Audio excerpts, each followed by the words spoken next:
If you really want to get a handle on the AI revolution, the trick isn't to look forward, it's to look back. About 100 years, to be specific. The last time a technology made an entire engine of our economy, the horse, completely obsolete, it kicked off massive geopolitical shifts. Well, today, AI is doing the exact same thing, but it's not replacing muscle power, it's augmenting brain power.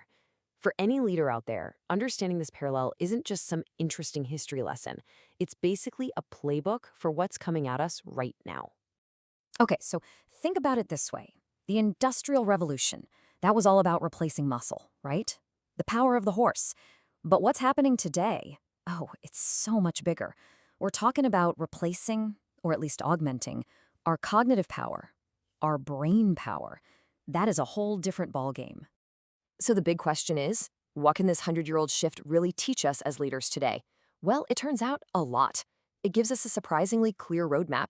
By looking closely at the transition from horsepower to gasoline, we can spot three almost identical geopolitical shifts that are happening right now with AI.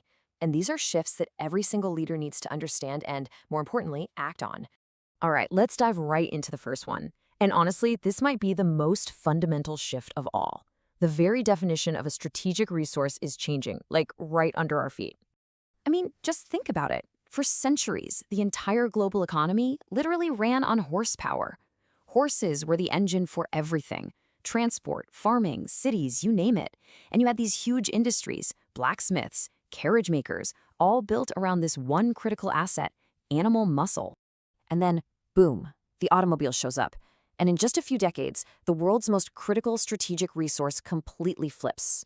It goes from horse feed to petroleum. And just like that, oil becomes the lifeblood of economies, the fuel for militaries, and it completely redraws the map of global power. And here's the one-to-one parallel for today. Back then, power meant controlling oil and car factories. Today, it's all about controlling data and semiconductors. The most important job isn't the mechanic anymore, it's the data engineer. The bottom line here is simple. The very assets that make a nation powerful have changed, period. And that, of course, leads us directly to our second major shift. Because when the world's most important resources change, well, the definition of power has to change right along with them. For most of the 20th century, we measured a country's power in very physical terms, right? It was all about how many tanks can you churn out? How many troops can you put on the field? It was a game of industrial capacity. But today, that entire equation is flipping on its head. Now power is all about algorithmic superiority and just sheer computing dominance. And this really gets to the core of it. This idea that future wars might be won not by the size of your army, but by the quality of your code. I mean, that is a tectonic shift. It changes everything about how nations project power, how they prepare for conflict, and even how they deter it. And listen, we're not just talking about tech in some vague, fluffy way. The new metrics of national power are incredibly specific.